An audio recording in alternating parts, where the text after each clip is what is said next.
Marrano. Estoy ansioso de veras de llegar pronto a su casa para sacarme la verga y que me dé unas mamadas. Y antes de que se dé cuenta voy a venirme en su cara. Le tomaré por sorpresa, le mamaré su burrito, le arrancaré con los dientes 3, tal vez 4 pelitos, la voltearé con gran fuerza y se lo haré de perrito.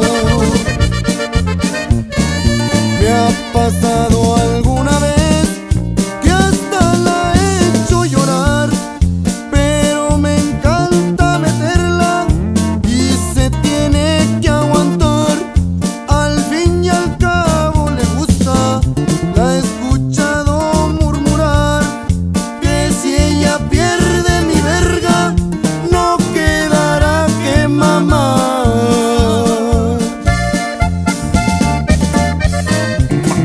Marrano.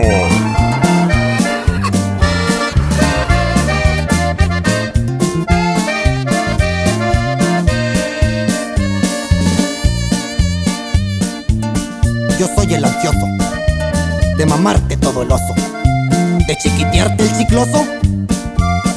¿Qué importa si está pestoso? Yo soy el ansioso.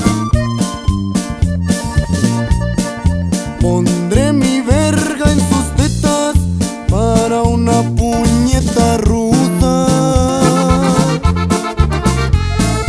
tal vez de pura mamada.